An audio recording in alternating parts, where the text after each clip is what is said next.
जी अस्सलाम वालेकुम। Lecture 34 F7 का स्टार्ट हो गया जी। और हम लीज़ स्टार्ट कर चुके थे। इनफैक्ट लीज़ काफ़ी हद तक कर चुके थे। लीज़ में हमने लेसी की अकाउंटिंग सीखी थी, जिसमें हमने एरियर एनुअल का सवाल किया, फिर मैंने आपको सेमी एनुअल भी करा दिया, क्वार्टरली मंथली इसी में कवर, फिर हमने एडवांस का सवाल भी कर लिया था। उसके बाद कहा था आपको कि ट्राई कीजिएगा अगर mid of the year entry हो जाए लीज़ में। एक हिंट भी दिया था, ये जहमत तो नहीं की होगी, ट्राई किया, पता नहीं अब सही है कि नहीं, अभी मैं करूँगा तो पता लगेगा। ठीक है, तो मैं सॉल्व करता हूँ अभी।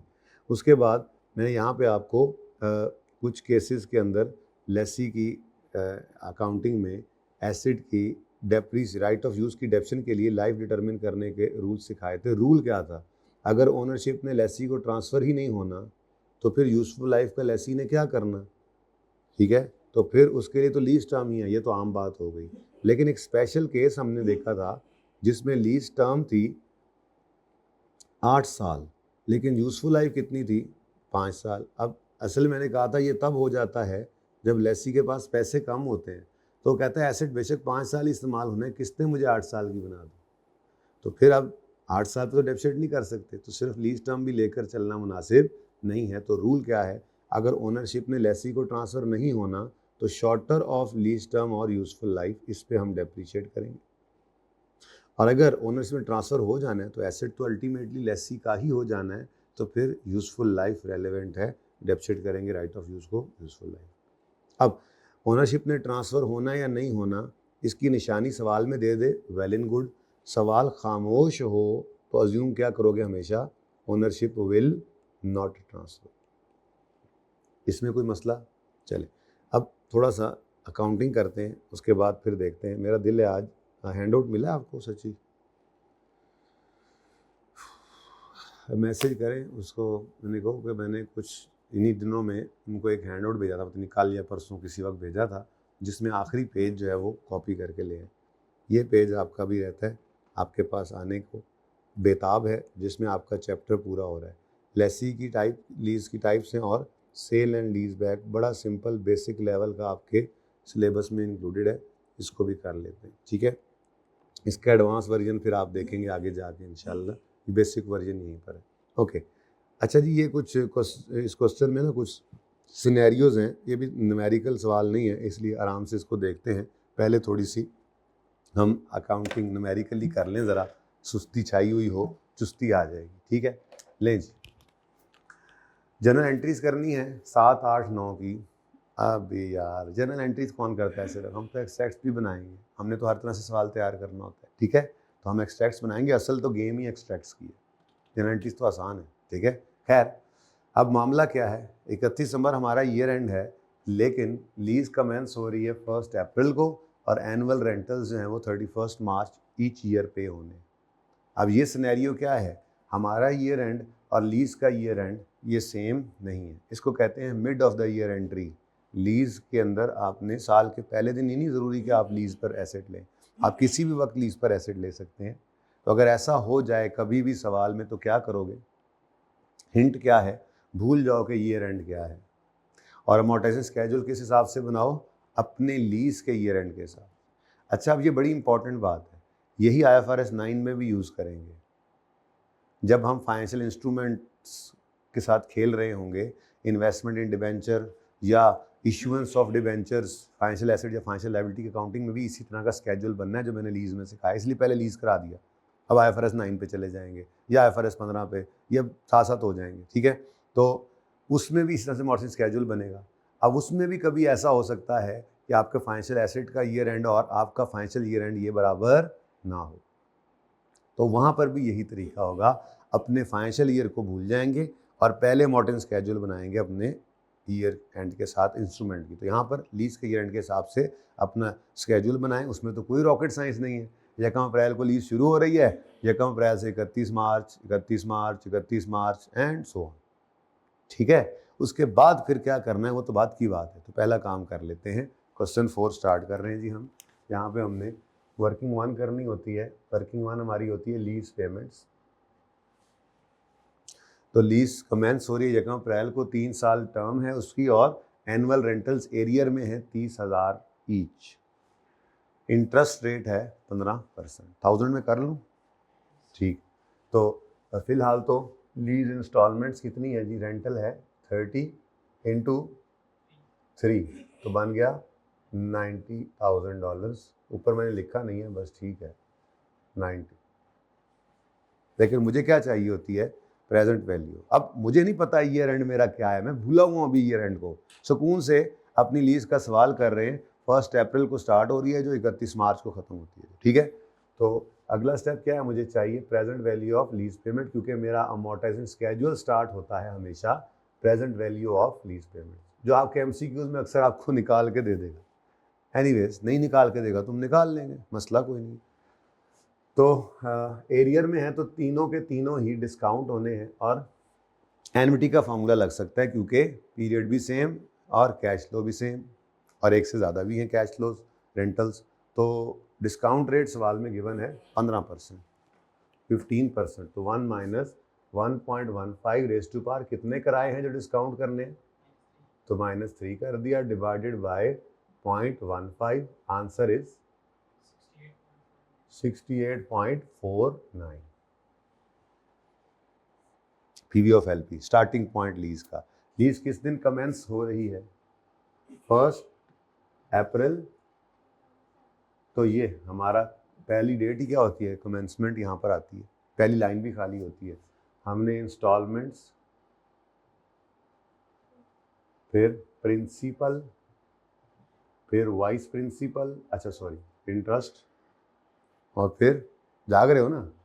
अच्छा, फिर इंटरेस्ट और बैलेंस। स्टार्टिंग पॉइंट क्या है जी लीज अमाउंटिंग स्केड्यूल का? स्टार्टिंग पॉइंट क्या है? बोलने से पास होता है बंदा। ये पीवी ऑफ एलपी, 68 ना बोले पीवी ऑफ एलपी, ठीक है। Present value of lease payment से स्टार्ट किया। अब अगला काम क्या किया करते हैं हम? रेंटल्स को प्लॉट करते हैं। रेंटल एरियर में है 31 मार्च, 7 को पहला किराया आएगा, 8 को सालाना है, 31 मार्च, 31 मार्च 2007 कितना रेंटल आएगा? 30 सॉरी, वो बोला और वही लिख दिया जी। फिर 31 मार्च 2009 30, फिर 31 मार्च 2010 30, लीज खत्म, ठीक है। अब अगला काम क्या करेंगे? इंटरेस्ट 15% रेट है, तो 68.49 पे लगाओ। एरियर नहीं है, एडवांस नहीं है कि पहला छोड़ दें, पहले पे भी लगाएं जी। 10.27, 19.73, बैलेंस इसमें से माइनस कर दो, ये 48.76, ठीक है जी, 48.76। ओके, नेक्स्ट 7.31,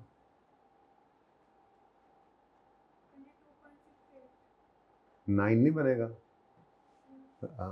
कैलकुलेटर ने 8 बताया है। नेक्स्ट, इसमें से इसको कैलकुलेटर पे 0 करके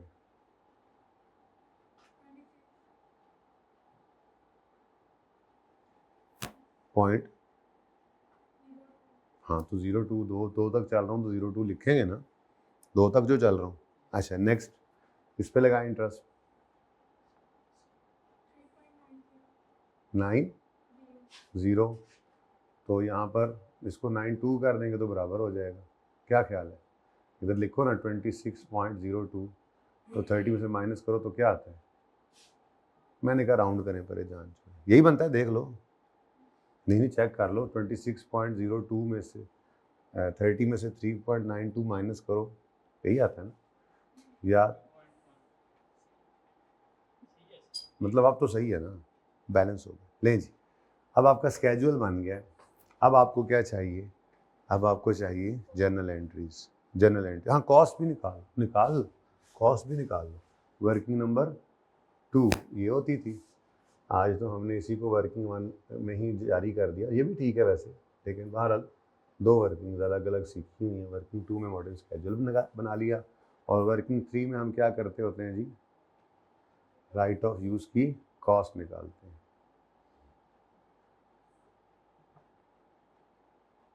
जिसमें 3 चीज़ें होती हैं। बार बार इसलिए लिखता हूँ कि थोड़े सवालों में बातें याद सारी हो जाएं हमें, ठीक है। चल जी, तो PV of LP, installation cost, IDC और पीवी ऑफ डिसमेंटलिंग, मैक्सिमम ये ही चीज़ें हैं।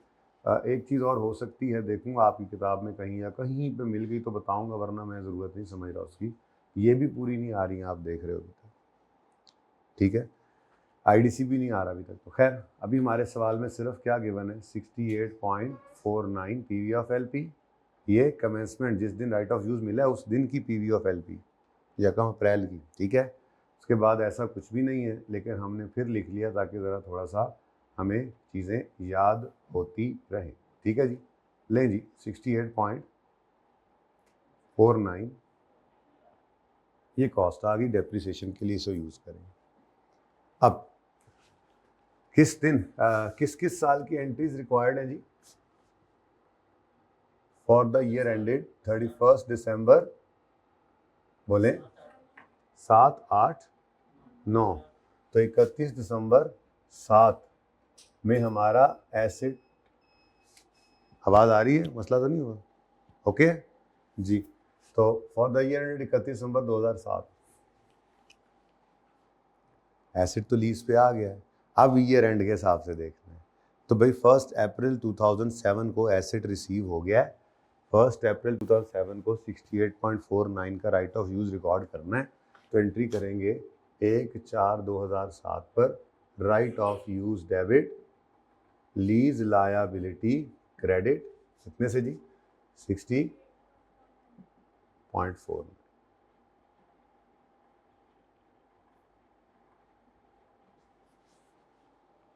ठीक है। उसके बाद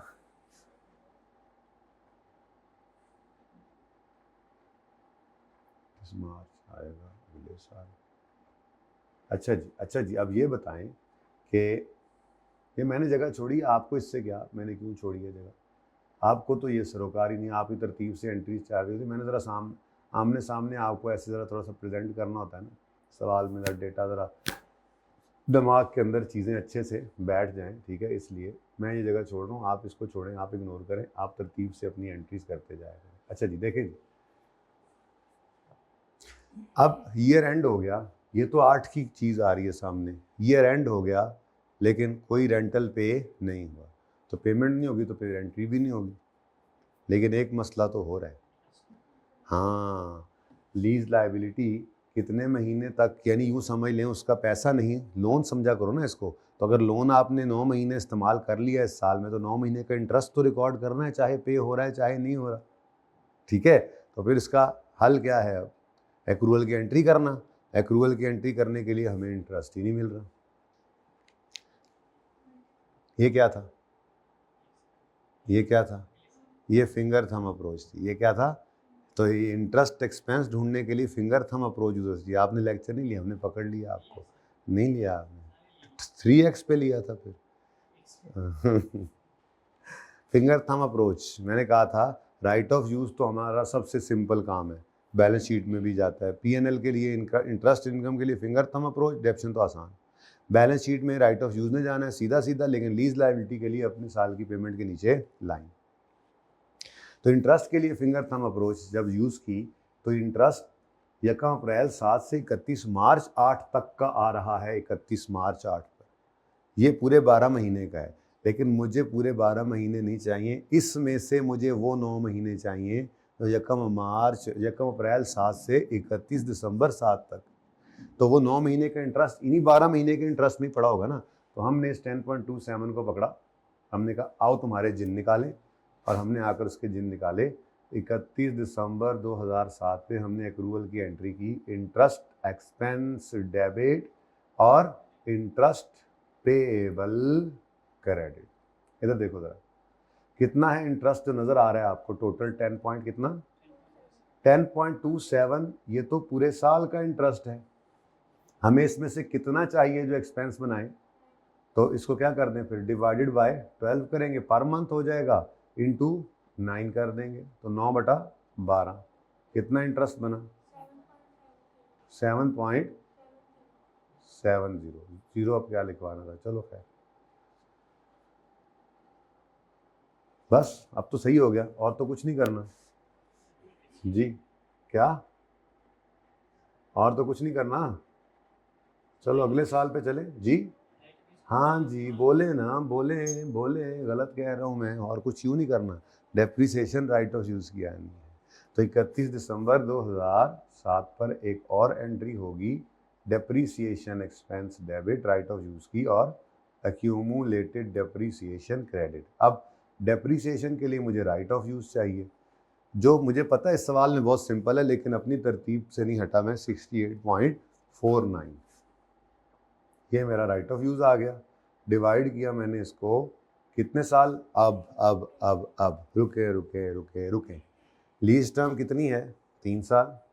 यूजफुल लाइफ सवाल में गिवन है, सुकून हो गया। अच्छा, एक सवाल हमने किया था, मैंने लाइफ को इग्नोर किया था, उस दिन काम चल गया था, रूल बाद में पढ़ाया था। वो ये सवाल है, सवाल में कहता है लीज टर्म 3 साल है, यूजफुल लाइफ 4 साल है। अब क्या ओनरशिप ट्रांसफ़र हो रही है? सवाल में कहीं नहीं लिखा हुआ। अगर ओनरशिप ट्रांसफ़र हो रही होती तो इन दोनों में से शॉर्टर लेते, ओनरशिप ना ट्रांसफ़र हो रही थी तो इन दोनों में से शॉर्टर लेते, ट्रांसफ़र होती तो फिर हमारे पास ही एसेट रहना था, फिर 4 साल ही ले लेते। लेकिन चूंकि खामोश है तो क्या अज्यूम करेंगे? ओनरशिप विल नॉट ट्रांसफ़र वाला केस है, तो फिर शॉर्टर पे जाना है, इसलिए हमने इस सवाल में 3 साल यूज़ किए थे। ओनरशिप ने ट्रांसफ़र हो ही जाना है लेसी को, तो फिर तो सारी ज़िंदगी एसेट लेसी के पास ही होना है, तो यूज़फुल लाइफ पे जाओ। और अगर ओनरशिप विल नॉट ट्रांसफ़र वाला केस है तो फिर शॉर्टर पे डेप्रिसिएट करना है। तो ये पिछले सवाल में मसला था, फिर हमने पढ़ लिया था, अब हमें असूल पता है, अब हम हर सवाल पे इसको अप्लाई करेंगे। हम इस सवाल में आए, हमें यहाँ पे यूज़फुल लाइफ मिली नहीं, तो फिर तो लीज टर्म ही है, वैसे भी खामोश है, तो ओनरशिप विल नॉट ट्रांसफ़र वाला केस है, तो फिर यूज़फुल लाइफ नहीं है तो लीज टर्म ही है, इसी के ऊपर ही डेप्रिशिएट कर देंगे। ठीक है, तो डेप्रिसिएशन 3 पे डिवाइड करके करोगे, लेकिन पूरे साल की नहीं, ये भी 9/12 करोगे, क्योंकि राइट ऑफ यूज़ किस दिन आया है हमारे पास? 1 अप्रैल 2000। जिस दिन राइट ऑफ यूज़ रिकॉर्ड करना है उस दिन से डेप्रिशिएट करना है। इंस्टॉल होते होते मसलन अगर ये 2 महीने और गुजर जाते तो क्या करते? 2 महीने की डेप्रिसिएशन ना लेते। ठहरो, ये इंस्टॉल होते होते ये 1 जुलाई हो गया, 1 जुलाई को इंस्टॉल हुआ, तो अब तो डेप्रिसिएशन फिर क्या हो जाती? 6/12 जुलाई से दिसंबर, है ना? नहीं, ये राइट ऑफ यूज़ है। 3 साल बाद अगले ने एसेट वापस ले लेना है, तो अगले ने अवेलेबल 1 अप्रैल को ही किया था आपको, तो 1 अप्रैल से 31 मार्च तक 1 साल, फिर दूसरा, फिर तीसरा पूरा हो जाना है। ठीक है, तो फिर 1 जुलाई नहीं, 1 अप्रैल ही चलेगा। ध्यान रखना ऐसे किसी एमसीक्यू में होना जाए, खैर फिलहाल तो नहीं है। बोलो। 12.84 से डेप्रिसिएशन एक्सपेंस डेबिट और एक्यूमुलेटेड 17.12। आपने 6/12 कर दिया था। अच्छा, 17.12। लो जी, 1 साल की एंट्रीज तो हो गई ख़त्म। अब ज़रा देखें अपने होमवर्क में किए हुए सवाल, उधर ही रखें भाई, होमवर्क में किए हुए सवाल को देखें।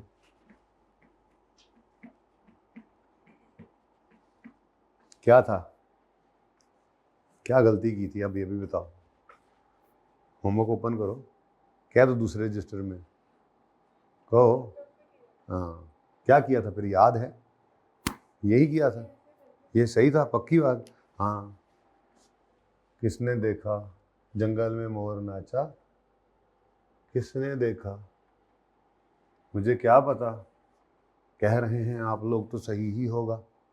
क्यों भाई, तुमने तो किया होगा ये सवाल, हमने सारे लेक्चर्स जो लिए हैं तुमने, बेशरम आदमी, होमवर्क नहीं करना था? तो ये क्यों नहीं किया? करने वाला सवाल तो ये एक ही था। हाँ, सारी असाइनमेंट्स भी अवेलेबल कर दें ऑनलाइन वालों को, टाइम नहीं मिला। फॉर द ईयर एंडेड 31 दिसंबर 2008। अब अगले साल में आए तो बस मैं इस साल की करूँगा एंट्रीज, फिर समझ आ जाएगी, तीसरा भी वैसे ही होना है। अब इस दिन तो कुछ भी ना हुआ, क्योंकि एसेट दोबारा लीज पे तो नहीं ना आया, ऐसा ही है। लेकिन लेकिन लेकिन 8 के अंदर एक पेमेंट हो रही है। अब ये देखना जरा 31 मार्च 2008 पर 31 मार्च 2008 पर हमने कैश पे कर दिया। कितना कैश पे किया? 30। ऐसा ही है, बोलो। अच्छा, अब इधर आओ। तरतीब क्या थी? तरतीब ये थी कि हम कहते थे जी ये तो लीज लायबिलिटी में डेबिट हो गया, तो हमने कहा जी ठीक है, लीज लायबिलिटी डेबिट हो गई। कितनी जी? बोलो बोलो। 19.73। अब एक मसला आ गया। वो मसला क्या है? ये 10.27 की इंटरेस्ट पेमेंट इस 30 में हो रही है। हो तो रही है ना? इंटरेस्ट पे हो रहा है या नहीं हो रहा इस 30 में? अब बोलो। 30 रुपये में क्या है? 19.73 का प्रिंसिपल और 10.27 10.27 का इंटरेस्ट। तो ये इंटरेस्ट पे तो हो रहा है, लेकिन इसमें से अभी रिकॉर्ड सिर्फ कितना हुआ है? ये देखो 7.7 का। अब दो तरीके हैं। तरीका नंबर 1 ये है कि आप यहाँ पे खड़े होकर पहले एक एंट्री पास करें। मैं कंबाइन कर देता हूँ फिर आपके आसानी के लिए। 31 मार्च 2008 पे पहले आप एंट्री पास करें, interest expense debit, interest payable credit. तो जो बाकी 3 महीने का इंटरेस्ट रह गया है ना, 10.27 इंटू 3/12 कितना बनता है?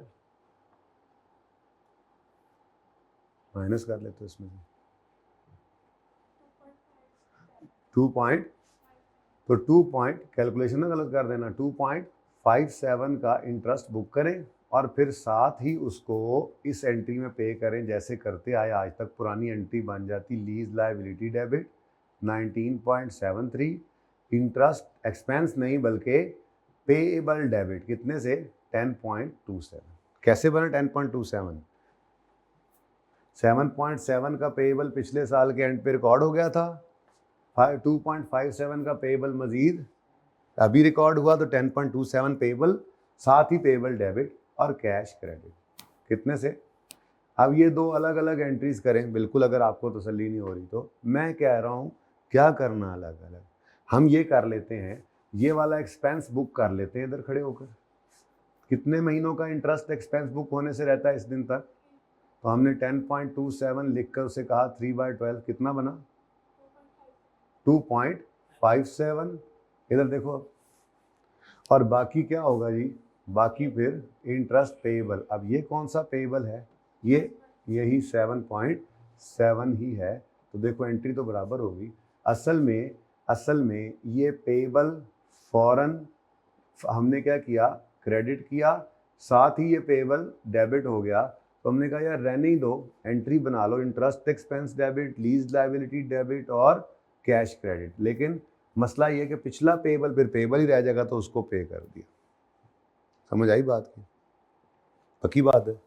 चलो तो इकट्ठी एंट्री कर लो, आपकी मर्जी, अलग करना चाहो, मेरी तरफ से मना कोई नहीं है। क्या करना पसंद करोगे? इकट्ठी। नेक्स्ट। फिर जनाब 31 दिसंबर 2008 आ गया। अब फिर क्या करना पड़ेगा? अब फिर इंटरेस्ट बुक करना है। अब फिर फिंगर थंब अप्रोच आई, और अब हमें 31 मार्च 8 तक तो होगी कहानी खत्म। यकम अप्रैल से 31 दिसंबर तक का इंटरेस्ट चाहिए, जो इन 12 महीनों के अंदर ही है। यानी इस इंटरेस्ट के अंदर, ये 12 महीने के इंटरेस्ट के अंदर हमें 9 महीने चाहिए। तो 31 दिसंबर 8 पे खड़े होकर हमने एंट्री पास की, इंटरेस्ट एक्सपेंस डेबिट 7.31 इंटू 9/12 कितना बना? 5.48 से इंटरेस्ट एक्सपेंस डेबिट, और जाहिर है अगले साल किस्त के साथ ही पे होगा ये भी, इंटरेस्ट पेएबल क्रेडिट 5.48। ठीक है जी। और 31 दिसंबर 2008 पे डेप्रीसिएशन तो एसेट की सेम 17.12 ही आ जाएगी, है ना जी? हाँ जी, जाग रहे हैं, अब पूरे साल की डेप्शन आएगी। ठीक है, तो यहाँ पर फिर दोबारा लिख दो 68.49 डिवाइडेड बाय 3, पूरे साल की डेप्शन कितनी बन गई? 22.83। अब तीसरे साल में भी ऐसे ही होना है, तो कोई ज़रूरत है एंट्री करने की? तो तीसरे साल की अब होमवर्क में, अब तो होमवर्क कर लेना।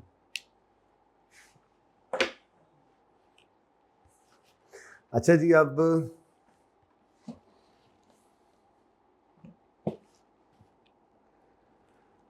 लेसी की डिफरेंट थोड़ी सी लीजेज हैं, मेरा दिल है इसको बाद में करें। सेल एंड लीज बैक का थोड़ा सा कॉन्सेप्ट है, वो करते हैं, उसके बाद ये पार्ट क्लोज कर देते हैं। आज थोड़ा हम लेट क्लास में आए हैं, तो फिर इसका पार्ट A2 जो है वो इंशाल्लाह मैं कल रिकॉर्ड करूँगा, ठीक है। खैर, ये मैं इसलिए पहले करवाना चाह रहा हूँ कि लेसी की नॉर्मल लीज अभी अच्छे से पक्की हुई है, और लेसी की नॉर्मल लीज के साथ ही जुड़ा हुआ है सेल एंड लीज बैक। तो अगर हम एक्सट्रैक्ट्स तो रह गए, वापस आओ। एंट्रीज मिटाने लगा हूँ मैं, पिक्चर लेनी तो ले लें, एंट्रीज मिटने लगी हैं, ठीक है, क्योंकि एंट्रीज देख के तो आपको सब कुछ पता लग जाएगा। मैं नहीं चाहता आप एंट्रीज देख के एक्सट्रैक्ट्स बनाएं। फाइनल अकाउंट का सवाल आ जाए या MCQ दे, बताओ बैलेंस शीट में क्या जाना है, P&L में क्या जाना है, तो हम क्या करेंगे? पहले एंट्रीज करने बैठ जाएंगे। इतने वेले हैं, इतना टाइम होता है हमारे पास? 2 नंबर का एक MCQ है, 3 मिनट में करना है, मर के वर्किंग होती है। तो मैं नहीं चाहूँगा कि आप जनरल एंट्रीज को देखें। भाई को काम है मेरे से आपको, ओके, तो इधर आओ फिर, बल्कि रहने दो, हो गया थोड़ा सा काम। चलें जी, एक्सट्रैक्ट्स बनाते हैं P&L के। और आपका तो डिस्क्लोजर नहीं है, CA वाले तो डिस्क्लोजर भी बनाते हैं, लेसी का, लेसर का, नोट्स में क्या लिखना है, कैसे लिखना है, लेकिन उनके तो बहुत कुछ होता है, आपको कुछ भी नहीं है। बहुत ईजी। मुश्किल लगा अभी तक? भाई कोई चीज़ अभी तक मुश्किल लगी है तो रहा ही कुछ नहीं, अब तो इतना सा काम रह गया। मतलब बड़े बड़े सवाल दिखने में बड़े बड़े होते हैं, लेकिन वो सवालों में स्लो पॉइजन दिया जा रहा होता है उन सवालों को। आप फाइनल अकाउंट जाकर खोलना है ना हमने, तो the only problem will be इस सवाल को, डेटा को संभालना कैसे। The only problem is this, इतने लंबे सवाल को संभालना कैसे, वो सिखाना है, क्योंकि उसके अंदर जितनी एडजस्टमेंट्स होनी है वो सारी की सारी हम कर चुके हैं। जैसे लीज की एडजस्टमेंट आएगी, बना रहा हूँ एक्सट्रैक्ट्स, बनाए भी हैं एक्सट्रैक्ट्स। तो लीज वाले सवाल के अंदर लीज की ट्रांजैक्शन को P&L बैलेंस शीट में ही पहुंचाना है ना, तो सारा सवाल ऑलरेडी तैयार होगा। तो फाइनल अकाउंट्स में हमने क्या करना होगा? सवाल को करना सीखना होगा। सवाल की एडजस्टमेंट उस वक्त हम नहीं सीखते, फिर वो अगर उस वक्त सीखने लग जाएं तो फिर फाइनल अकाउंट ही 10 दिन का प्रोजेक्ट, 20 दिन का प्रोजेक्ट ख़त्म ही नहीं हो रहा, क्योंकि टॉपिक साथ सीख रहे हैं। हम टॉपिक साथ नहीं सीखेंगे, इसलिए हम पिटाई कर रहे हैं टॉपिक्स की यहाँ पे, कि ये MCQ में आए, ये सिनेरियो में आ जाए, 5 MCQ डाले हैं, मल्टीपल टास्क क्वेश्चन में आ जाए, मल्टीपल चॉइस में आ जाए, जो मर्जी करता रहे। फाइनल अकाउंट्स के अंदर एडजस्टमेंट दे, कंसोलिडेशन में एडजस्टमेंट दे, हमें कोई परवाह ना हो। हमें पता है टॉपिक ये है, P&L में ये, बैलेंस शीट में ये, सब कुछ ऐसे, एंट्री इस तरह से। अब उसकी मर्जी है, वो जो मर्जी, तो वो फिर उसको हम कहते हैं, ये करने के बाद इधर आ सितमगर हुनर आजमाएं तो तीर आजमा हम, फिर एग्जामिनर को ये कहते हैं हम जिगर आजमाएं। ऐसे नहीं कह सकते पहले, ठीक है ना। तो एक्सट्रैक्ट्स बनाते हैं जी, P&L के एक्सट्रैक्ट्स बनाएंगे। मैं 2 ही साल के बनाऊंगा जी। अब कौन कौन से, पहले 2 बना लेते हैं, ठीक है। तो 31 दिसंबर 2007 था पहला, उसके बाद फिर बाद में देखेंगे 8। अब बार बार ये रिवाइज किया करो, जब भी एक्सट्रैक्ट्स बनाने लगो लेसी का, जब तक टॉपिक चल रहा है लीजेस का, तो जैसे ही P&L बने, आपने इस सवाल को नहीं देखना, पहले अपने दिमाग में जाकर इस चीज़ को रिवाइज करना है।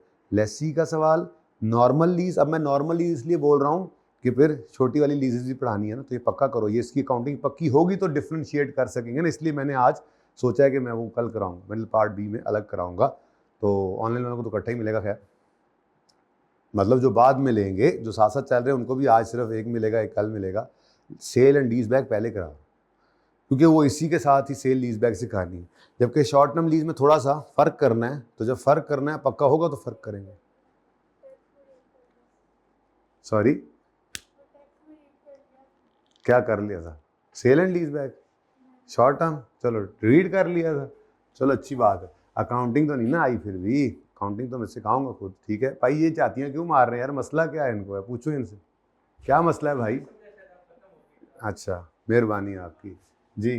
तो भाई सबसे पहले क्या करना है आप लोगों ने, सबसे पहले ये सोचना है लेसी का सवाल है तो पीएनएल में क्या जाना है, पीएनएल में क्या जाना है, इंटरेस्ट एक्सपेंस लीज लायबिलिटी का, डेप्रिसिएशन राइट ऑफ यूज। सबसे पहले ये दिमाग में चलाना है क्योंकि यही चीज़ लेकर चलती है एंड तक हमें। अब पीएनएल में इंटरेस्ट एक्सपेंस आना है और बैलेंस शीट में राइट ऑफ यूज और लीज लायबिलिटी, ऐसा ही है। चलो तो स्टेटमेंट ऑफ फाइनेंशियल पोजीशन के एक्सट्रैक्ट्स अगर बनाएं तो बेटा सब देखते हैं अभी। क्या सॉरी क्या बोला दोबारा? हाँ जी जी, फाइनेंस कॉस्ट इंटरेस्ट एक्सपेंस एक फाइनेंस कॉस्ट ही तो है। Finance cost is a broader term. Finance cost में बैंक चार्जेस भी आ जाएंगे, अगर आपने कोई बैंक से लोन लेने के लिए पे किए हैं, बैंक कमीशन भी आ जाएगा, लोन प्रोसेसिंग चार्जेस भी आ जाएंगे, ये सब फाइनेंस कॉस्ट है। और भी कुछ चीज़ें आ सकती हैं, जबकि इंटरेस्ट जो प्योरली वही है, तो ये ब्रॉडर टर्म है फाइनेंस कॉस्ट। फाइनेंस कॉस्ट में ही इंटरेस्ट एक्सपेंस आता है या इंटरेस्ट एक्सपेंस ही फाइनेंस की कॉस्ट है, जैसे मर्जी कहे, ठीक है। ओके, अब शुरू करते हैं जी। सबसे पहले आसान काम किया करो। आसान काम क्या है? डेप्रिसिएशन और राइट ऑफ यूज को बैलेंस शीट में प्रेजेंट करना। जान छुड़ाओ, जान छुड़ाओ। तो क्या करना है, बैलेंस शीट में राइट ऑफ यूज ने नॉन करंट एसेट्स में आना है, तो राइट ऑफ यूज जो है उसको मैं ऐसे कर देता हूँ जी। क्या कॉस्ट है जी राइट ऑफ यूज की? ये 68.49, तो 68.49 वर्किंग नंबर 3 से आ गया। अब इस राइट ऑफ यूज ने ईयर एंड पे डेप्रीशिएट होना है, तो डेप्रीसिएशन एक्सपेंस जो है वो आपने यहाँ पर नोट करना है। अब 68.49 डिवाइडेड बाय आपने किया था 3। अब देखो मैंने एंट्रीज क्यों छुपाई, क्योंकि एंट्रीज में आपने ये देखकर सोचना भी नहीं था। अभी हमारे सामने एंट्रीज नहीं है, अब आप एक्सट्रैक्ट्स बना रहे हैं तो आप एंट्रीज थोड़ा ही करेंगे, आपने वर्किंग ये लाजमी करनी, ये वर्किंग हम लाजमी करेंगे। हमें बैलेंस शीट बनानी है तब भी वर्किंग में जा रहे हैं, इंटरेस्ट ढूंढना है तब भी वर्किंग में जा रहे हैं, एंट्रीज करनी है वर्किंग में जा रहे हैं, जो भी करना है वर्किंग तो है ही। जैसे पीपी का हर काम के लिए हमें वर्किंग चाहिए थी, बोरिंग कॉस्ट पे हर एक चीज़ पक्की बना लेते हैं, अब उसी से सारा कुछ निकालते हैं। तो ये वर्किंग तो मस्ट है, इसमें कोई ऑप्शन नहीं। ये स्किप कर सकते हो पर्चे में, लेकिन मैं अभी स्किप नहीं कर रहा, मैं कुछ चीज़ें याद करा रहा होता हूँ। तो वर्किंग तो मौजूद होनी है। अच्छा, अब वर्किंग 3 में से राइट ऑफ यूज मिला। अब हमने सवाल में देखा लीज स्टार्ट हो रही है 1 अप्रैल को। अब ये सारी बातें कॉन्सेप्चुअली, एक सवाल करो सारी बातों को रिवाइज करो। लीज टर्म 3 साल है, कहीं पे यूजफुल लाइफ गिवन भी नहीं है, और यूजफुल लाइफ गिवन होती भी तो ट्रांसफर टू लेसी वाला कोई केस है नहीं कि ओनरशिप लेसी को ट्रांसफर होनी है। खामोशी केस में हम कहते हैं विल नॉट ट्रांसफर, तो विल नॉट ट्रांसफर हो तो शॉर्टर, अभी तो है ही एक, तो 3 साल पे डेप्रिशिएट करना है। और हमारा इस साल के अंदर ये राइट ऑफ यूज आया ही 1 अप्रैल को है, तो 3 साल पे करोगे, पर ईयर आएगा उसको 9/12 कर देना जी। जी थोड़ा सा और इधर कर लें यार, अगला कंपैरेटिव भी तो आना है, 31 दिसंबर 2007। अब डेथ इस बात पे पड़ रही है कि दोबारा वर्किंग वही करनी पड़ रही है, कैलकुलेशन पड़ रही है करनी, तो डेथ बढ़ती रहे। मैंने तो पहले कॉन्सेप्ट सिखाया था, एंट्री से ना, जर्नल एंट्री से कॉन्सेप्ट समझ आ जाता है, लेकिन उसके बाद जर्नल एंट्री के ऊपर ही तकिया करके बैठ जाएं तो मजबूरी है, मोहताजी है, किसी मोहताजी में तो नहीं आएंगे, हम सुकून से अपना काम करेंगे। ले जी नेक्स्ट, डेप्रिसिएशन की एंट्री कितना बना डेप्रिसिएशन? 17.1। अब ये डेप्रिसिएशन एक्सपेंस हो जाएगा डेबिट और अक्यूमुलेटेड डेप्रिसिएशन हो जाएगी क्रेडिट। मैंने डायरेक्टली वर्किंग कर दी। अब ये फाइनल अकाउंट्स ही तो हो रहा है, यानी फाइनल अकाउंट के सवाल में बस ट्रायल में से बाकी चीज़ें रह जाएंगी। अगर लीज की एडजस्टमेंट करनी है तो वो तो ऐसे ही होगी। मैंने इसीलिए आपके सामने ओपन किया हुआ था पीएनएल बैलेंस शीट, ये डबल एंट्री मैंने की है सवाल की, ठीक है, सही है। अच्छा, ओरिजिनल आता होगा तो गलती की होगी वो भी सही करनी आती होगी। ओरिजिनल आता तो गलती सही करना कुछ नहीं है, करेक्शन एरर की तब ही कर सकते हैं जब आपको ओरिजिनल पता हो होना क्या था। तो ओरिजिनल जितना पक्का करेंगे उतना बेहतर, ठीक है। अब कितना आ गया जी? 51। हाँ ऐसे बोलो कि मुझे 61 ही लग रहा है, आस्ता से बोलते हो आप लोग। 51.37, ठीक है। तो हो गया जी डेप्रिसिएशन और राइट ऑफ यूज का तिया पांचा। अब लीज लाइबिलिटी है, बैलेंस शीट में आनी है, और उसका इंटरेस्ट एक्सपेंस है, पीएनएल में आना है। Finger thumb approach interest expense निकालेगी। तो फिंगर थंब अप्रोच में हम खड़े साथ में तो 7 का इंटरेस्ट यहाँ कहीं होना चाहिए। ये 7 से 8 है, यकम अप्रैल 7 से 31 मार्च 8 है। तो हमें इसमें से यकम अप्रैल 7 से 31 दिसंबर 7 वाले 9 महीने चाहिए। तो ये 10.27 जो है इसको पकड़ेंगे, और इसको पकड़ के हमने कहना चल भाई आओ तुम्हारे जिन निकाले। तो उसके जिन निकालो जी। 10.27 इंटू 9/12 कितना जी? 7.72, बस 7। इंटरेस्ट एक्सपेंस, कुछ और तो नहीं करना इसका। लादे बंदे होते बंदियों, ये इंटरेस्ट 7.7 का क्या पे हो गया है? इसीलिए मैंने एंट्रीज आगे से छुपाई थी। एंट्री देखे तो फौरन कहता पेएबल पेएबल पेएबल, यहाँ भी कहो ना पेएबल। इंटरेस्ट पे नहीं हुआ तो पेएबल है, बैलेंस शीट में नजर आना है। अब छोड़ देना, फिर फाइनल अकाउंट में यही गलती होगी। फिर समझ आ रही है? फाइनल अकाउंट में बैलेंस शीट बना रहे हो, बैलेंस शीट के अंदर ये इंटरेस्ट पेएबल करंट लायबिलिटीज में नजर आना चाहिए, ठीक है। तो नॉन करंट लायबिलिटीज में आपका, मैं तरतीब नहीं छेड़ रहा, जरा सवाल यूं कर रहे होंगे ना आप परिचय में। नॉन करंट लायबिलिटी में लीज लायबिलिटी आएगी, करंट लायबिलिटी में उसका मैं यूं लिख देता हूं कि लीज लायबिलिटी ने आना है, और फिर current portion of lease liability ने आना है। और फिर ये मैं गैर महसूस तरीके से आपको ऑर्डर भी याद करवा रहा हूँ कि बैलेंस शीट में हमें करंट लायबिलिटी में पहले करंट मैच्योरिटीज लिखनी होती है, फिर इंटरेस्ट पेएबल लिख रहे हैं, दूसरे बैंक लोन्स लिखेंगे। एनीवेज होता जाएगा इंशाल्लाह। हम फाइनल अकाउंट में पहुंचने से पहले फाइनल अकाउंट्स के लिए इतना तैयार होंगे कि पहला सवाल करवाते ही आप कहोगे टॉपिक हो तो फाइनल अकाउंट, आपका फेवरेट टॉपिक होगा इंशाल्लाह, ठीक है। क्योंकि हम हर टॉपिक में नहीं देख रहे आप कर क्या रहे हैं फाइनल। असल में हमारा FR पर्चा गया है, फाइनेंशियल रिपोर्टिंग। तो हमारा काम ही यही है, हमने जो पढ़ना है उसको यहाँ पहुँचाना है, ठीक है। ओके चले, अब इंटरेस्ट पेएबल आ गया जी, कितना? 7.7। ये डायरेक्ट करना ही अब कमाल है, ठीक है। ओके नाउ साल खत्म नहीं, अब ये एक चीज रह गई है, वो क्या है? Lease liability. अब लीज लायबिलिटी के लिए क्या करेंगे? अपने साल की ये बातें याद रखनी है आप ही। अपने साल की आखिरी पेमेंट के नीचे लाइन लगाएंगे। अपने साल की आखिरी पेमेंट, हमारे साल की आखिरी पेमेंट कौन सी है? ये ना, ये तो हमारे साल की भी बाद है। इसका मतलब हमारी लाइन आज इधर लगेगी। सुभान अल्लाह, यानी हमारे साल में कोई पेमेंट हुई नहीं। याद करो, एंट्रीज हुई भी नहीं थी। अब 31 दिसंबर पे खड़े हैं, ये 31 दिसंबर है, तो लाइन से ऊपर पेड है और लाइन से नीचे क्या है? पेएबल। तो कुछ पेड नहीं है, सारे का सारा क्या है?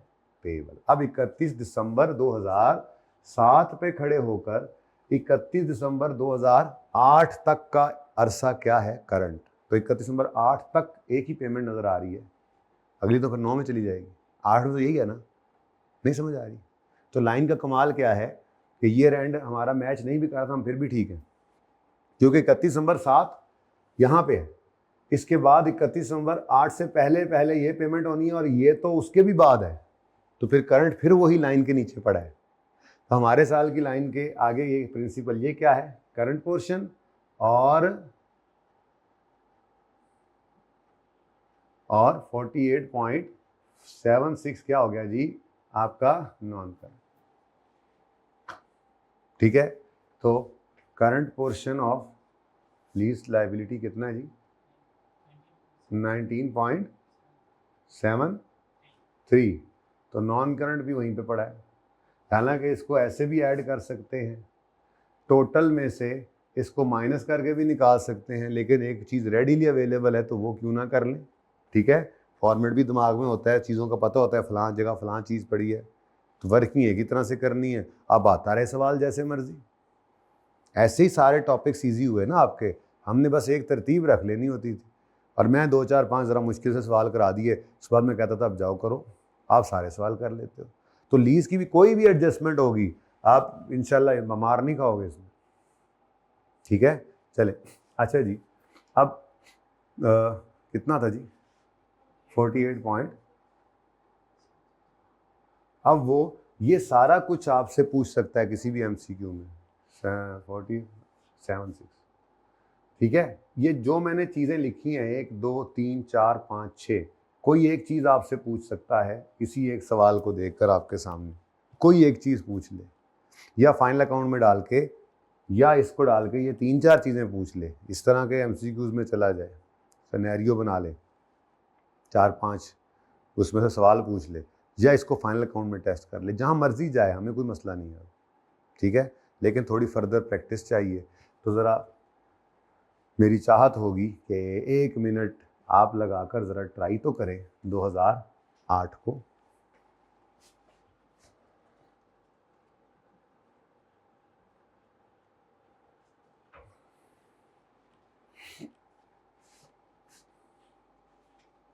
और नहीं तो कम से कम दिमाग में तो हो जाए।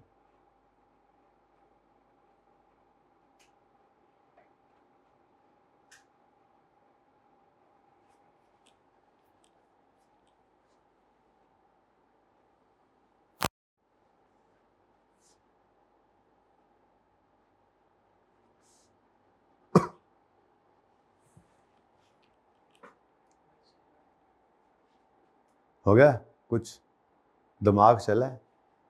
चलो चलो 1 बाय 1 करते हैं। सबसे पहले डेप्रिसिएशन मुझे निकाल दो, साथ साथ करते जाते हैं। डेप्रिसिएशन का क्या करोगे, अब ये मैंने ज़रा इस तरह वर्किंग बनाई कि पहले इसको, तो इसलिए जगह छोड़ दी, कोई फ़र्क नहीं पड़ता वैसे, आप तरतीब वर्ड भी कर दें। तो 68.49 डिवाइडेड बाय 3 किया, और बस कुछ और नहीं किया कि इस साल में तो ये पूरा साल इस्तेमाल हुआ है, पूरा साल ही डेप्रिशिएट होगा। ठीक हो गया, सही है। अच्छा, उसके बाद कितना आया जी एक्सपेंस, 22.83। याद भी आ रहा है, ये फिगर्स निकलवाई थी जालिम, फिर निकलवा रहे। जालिम ना कहो यार, कोशिश कर रहा हूँ कि आप हर तरह से हर सवाल के लिए तैयार। अब राइट ऑफ यूज़ को भी पढ़वा दो। बैलेंस शीट में एमसीक्यू आ गया, क्या होगी carrying amount right of use की 31 दिसंबर 2008 पे। तो ये सारा कुछ नहीं करना, फिर आपको क्या करना पड़ेगा, अब देखिएगा तरतीब मेरी। हालांकि मैं बुक वैल्यू में से ये डेप्शन भी माइनस कर सकता हूँ, लेकिन मैं किसी एमसीक्यू के लिए तैयार करूँ तो मैं कैसे करूँगा। मैंने ये सवाल दे के आपको कहा calculate right of use, book value of right of carrying amount of right of use on 31 दिसंबर 2008। तो उसके लिए मुझे 68.49 वर्किंग 3 वाले को उठाना है, उसमें से पहले साल की 17.12 और दूसरे साल की भी कितनी आ गई 22.83 की डेप्रिसिएशन माइनस करनी होगी। तो मैं पहुंच जाऊंगा अपनी बुक वैल्यू पे। इसको ज़रा तमीज़ के दायरे में ले आएंगे, 68.49 था ना जी, ठीक है। लो जी, तो ये इस तरह से कर लें, वरना एक शॉर्टकट क्या है, अगर ये पता हो तो इसी में से 22,803 माइनस कर सकते थे जी, 28.54। Now what about interest expense? पहली बात तो पहले करो, गलत तो तुमने बोला ही था, तुमने फिंगर थंब अप्रोच का नाम ही लिया यार। मेरी फिंगर थंब अप्रोच का नाम तो लो। फिंगर थंब अप्रोच हमें चाहिए 1 जनवरी 8 से 31 दिसंबर 8, ये तो 31 मार्च 8 से है। तो 1 जनवरी से 31 मार्च तक, जनवरी मार्च कहाँ पड़े हुए हैं, वो इसका मतलब इधर पड़े हुए। ये कितने अरसे का इंटरेस्ट था, ये 1 अप्रैल 7 से 31 मार्च 8 तक का था। तो 31 दिसंबर 7 तक का तो एक्सपेंस पिछले साल बुक हो गया था, फिर वो इस साल पे भी हो गया। लेकिन जब इस साल के अंदर आए थे, अभी थोड़ी देर पहले एंट्री पड़ी होती तो मसला ही कोई नहीं था। थोड़ी देर पहले आपको 2 एंट्रीज करवाई, मैं नहीं चाहता एंट्रीज की मोहताजी हो आपको, समझ आ रही है बात। तो अब इंटरेस्ट पहले 3 महीने का भी तो रिकॉर्ड करना है, ठीक है। तो 3 महीने निकलेंगे हमारे इसमें से, 3 मंथ्स, ठीक है। और फिर ये तो 31 मार्च तक है। अब 1 अप्रैल 8 से 31 दिसंबर 8 कहाँ पड़ा है, वो मुआ इसमें पड़ा है। तो यहाँ से हमें क्या मिलेगा, 9 मंथ्स। तो ये दोनों का कॉम्बिनेशन जाकर हमारा इस साल का इंटरेस्ट बनता है। जनवरी फरवरी मार्च 2008, इधर देखो, जनवरी फरवरी मार्च 2008 वो इधर पड़ा हुआ है, फिर अप्रैल से लेके दिसंबर 2008 तक वो 9 महीने इधर पड़े हुए। तो इंटरेस्ट एक्सपेंस निकलने लगा है।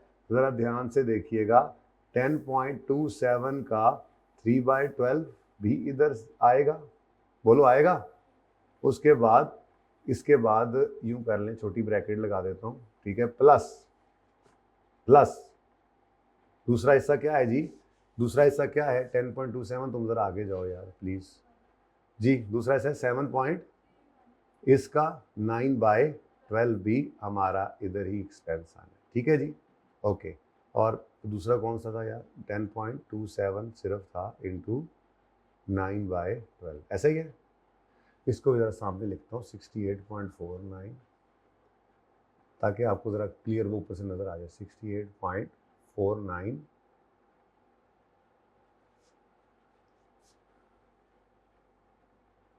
डिवाइडेड बाय 3 इंटू 9/12, सही है ना। तो ये हमारे 7 वाला साल था, ठीक है।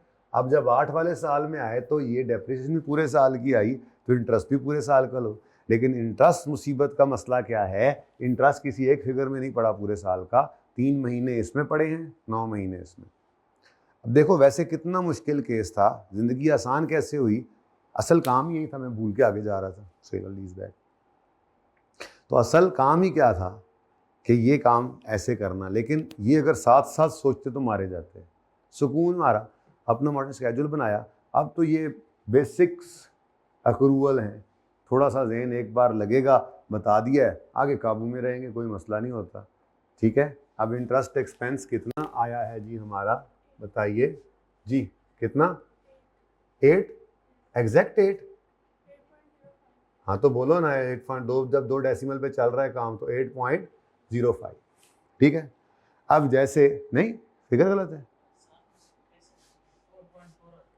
देखो 10.27 का 3/12 करो जरा, करो जरा,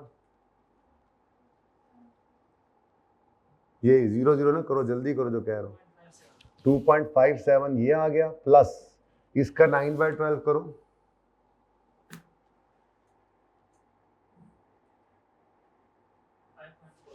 अब 5.4 और 2.57 को जरा टोटल करो, बड़ी मेहरबानी, ठीक है, 8.05। अच्छा सुनो, अब जाहिर है उसी तरह से पेबल मत भूल जाना, तो पेबल लिखवा दो 8.05, सही है, सही है। जाग रहे, असल में एंट्रीज पहले कराई थी ना, जहन में बैठ गई क्या। ये जो 9 महीने का इंटरेस्ट बुक किया था ना पिछले साल के एंड पे 7.7, ये अगले साल 31 मार्च 8 को यहाँ पर पे हो गया है। इसका मतलब पेबल में याद रखना, पेबल में सिर्फ ये पड़ा होगा, तो इसका मतलब पेबल दोबारा निकालना पड़ेगा अभी आके, जो मैंने वर्किंग कराई थी, ठीक है। हमें यहाँ पर पेबल, इंटरेस्ट पेबल निकालना पड़ा, 7.31 इंटू 9/12 करके दोबारा। हज़ारों MCQs इसमें से निकल, हज़ारों तो खैर ज़्यादा हो गया, 20 MCQs इस एक सवाल में से निकल आए, बताओ निकल सकते हैं नहीं निकल सकते। चलो बोलो जी क्या है, 5 पॉइंट समथिंग बोला था थोड़ी देर, 4 है, ठीक है जी। ये बहुत टफ सिनेरियो है, लेकिन कोई टफ नहीं है अब इंशाल्लाह, ठीक है, सही है। अच्छा बाकी तो फिर आपको पता है, इधर तो हमने सुकून मार लिया हुआ है, एक लाइन ने हमारा मसला हल किया हुआ है। तो लीज लाइबिलिटी के लिए अपने साल की आखिरी पेमेंट के नीचे लाइन लगा दें। तो ये क्या है जी, करंट, और ये नॉन करंट, 22.69 करंट और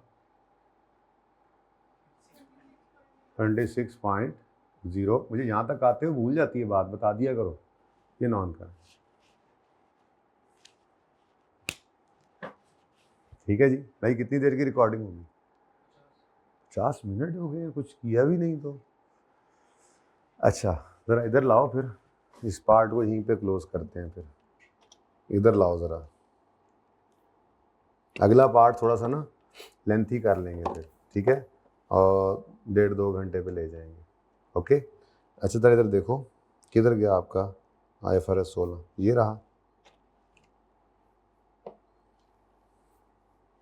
mid year entry into a lease. अब ये सवाल तो मैंने करा दिया है, तो आप फिर ये वाला करें। उसने भी देखो एक्सट्रैक्ट्स मांगे हुए हैं। अच्छा, फाइनेंशियल स्टेटमेंट्स के 31 मार्च X9 पे, जबकि shine limited enters into an agreement on 1 अक्टूबर। अब अच्छा सवाल इसलिए है कि और सवाल वो तो फिर सीधा था, दिसंबर जनवरी तो था। अब यहाँ पे 1 अक्टूबर से 30 सितंबर X9 एंड सो ऑन चलेगा आपका लीज, जबकि आपका ईयर एंड चल रहा है, आपका ईयर एंड चल रहा है 1 अप्रैल से 31 मार्च। तो कर लोगे सवाल? सोल्यूशन हराम है, पहले देखना। ओके, सारा सवाल पहले करना है आपने, सही है। अच्छा, उसके बाद सेल एंड लीज बैक है तो बहुत आसान, लेकिन कल पे ही इसको करते हैं, नहीं कि पार्ट 2 में कल करता हूँ, उसमें करेंगे। अभी आप लोग जो सवाल में सेल लीज बैक आ जाए या जिसमें शॉर्ट टर्म या लो वैल्यू नाम की चीज़ आ जाए, इन MCQs को, इन सवालों को पेंडिंग करें। बाकी सारे सवाल आप दिल खोल कर करें। ये इतना आसान काम है, लेकिन ये बहुत कम है, टेस्ट भी कम हुआ है, तो जो ज़्यादा हुआ है वो पहले पक्का कर लें। मकसद यही है थोड़ा टाइम देने का। ऑनलाइन वाले भी इस पार्ट से अगले पार्ट पे जाने से पहले अपनी किट्स में सेल लीज बैक और शॉर्ट टर्म लो वैल्यू नाम से कोई भी MCQ आए उसको पेंडिंग कर दें।